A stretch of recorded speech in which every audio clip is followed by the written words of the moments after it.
छत्तीसगढ़ में केंद्र सरकार की भारतमाला प्रोजेक्ट में बड़े भ्रष्टाचार की फाइल्स लगातार खुलती जा रही हैं और इसमें कई चौंकाने वाले खुलासे हो रहे हैं। ताजा खुलासे में पता चला है कि बीजेपी के पूर्व मंत्री और मौजूदा विधायक के भतीजे को गैर कानूनी तरीके से 2.5 करोड़ रुपए का मुआवजा बांट दिया गया है। वहीं घोटाले के मास्टरमाइंड हरमीत सिंह खनूजा ने तहसीलदार पत्नी के नाम पर जमीन खरीदी थी और इस जमीन के 20 टुकड़े कर मुआवजा देने की पूरी तैयारी भी कर ली थी, लेकिन उससे पहले ही सारी पोल पट्टी खुल गई। रायपुर से विशाखापट्टनम तक बन रहे इकोनॉमिक कॉरिडोर में सिर्फ अमीर कारोबारी ही नहीं बल्कि सियासत से जुड़े कई लोगों की भी तगड़ी सांठ-गांठ का खुलासा हो रहा है। आम लोगों की सहूलियत के लिए बन रहे एक्सप्रेस वे में कैसे लगे भ्रष्टाचार के दीमक, बता रहे हैं रायपुर से हमारे ब्यूरो चीफ अरुण तिवारी।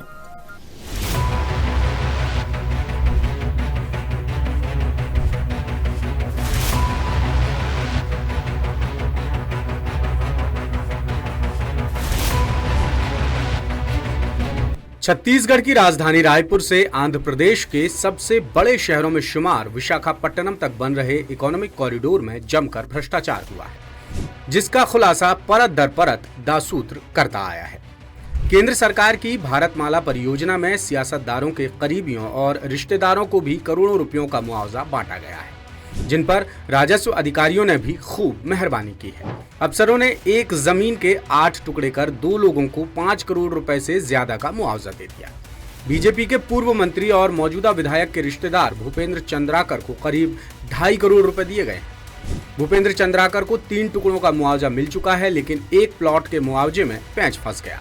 इसी जमीन के बाकी 3 प्लॉट्स का 2.5 करोड़ रुपए का मुआवजा कस्टम मिलिंग घोटाले के आरोपी रोशन चंद्राकर को मिला है, जबकि चौथे प्लॉट का मुआवजा यहां भी अटक गया।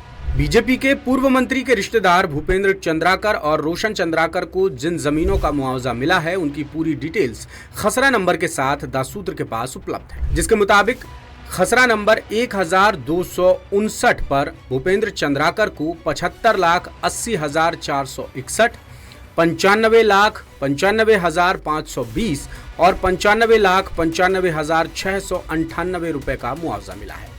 इस तरह 3 किश्तों में भूपेंद्र को कुल 2,67,71,679 रुपए का मुआवजा मिल चुका है। वहीं खसरा नंबर 1259 पर ही पूर्व मंत्री के रिश्तेदार रोशन चंद्राकर को भी 3 बार मुआवजा दिया गया है।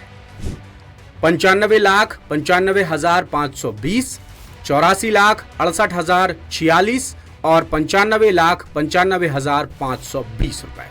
इस तरह रोशन को 3 किश्तों में कुल 2,76,59,086 रुपए का मुआवजा दिया गया है। मामले में दूसरा बड़ा खुलासा यह है कि घोटाले का मास्टरमाइंड जमीनों का दलाल हरमीत सिंह खनूजा है, जो फिलहाल जांच एजेंसियों की गिरफ्त में है। खनूजा ने भ्रष्टाचार से मिली रकम से तत्कालीन तहसीलदार शशिकांत कुर्रे की पत्नी के साथ एक फॉर्म बनाई थी, जिसके नाम पर 1.37 हेक्टेयर यानी करीब 3.38 एकड़ जमीन खरीदी गई थी। वहीं फॉर्म के नाम पर एक आदिवासी की 8 एकड़ जमीन भी खरीदी और खनूजा ने कई किसानों की जमीन भी अपने नाम पर रजिस्टर करवा ली। लेकिन हैरानी की बात यह है कि खनूजा ने किसी को भी 1 पैसा नहीं दिया। खनूजा यहीं नहीं रुका और उसने तहसीलदार पत्नी के नाम पर भी 6 एकड़ जमीन खरीदी, जिसे 20 टुकड़ों में बांटकर 20 करोड़ रुपए का मुआवजा तय कर लिया। लेकिन कार्रवाई से डरकर नए एसडीएम ने इस जमीन को एक ही रकबा माना और खनूजा को महज 20 लाख रुपए का मुआवजा पकड़ा दिया। दासूत्र घोटाले की शुरुआत से ही भारतमाला प्रोजेक्ट में भ्रष्टाचार की परतें खोल रहा है। इधर ईओडब्ल्यू की जांच में लगातार नए खुलासे हो रहे हैं और आसार जताए जा रहे हैं कि जांच में अभी और भी कई गहरे राज सामने आ सकते हैं। लेटेस्ट, इन्वेस्टिगेटिव और इन डेप्थ खबरें देखने के लिए ज्वाइन कीजिए दासूत्र का व्हाट्सएप चैनल, सब्सक्राइब कीजिए यूट्यूब चैनल, लाइक कीजिए फेसबुक पेज और पढ़ते रहिए वेबसाइट www.dasudr.com।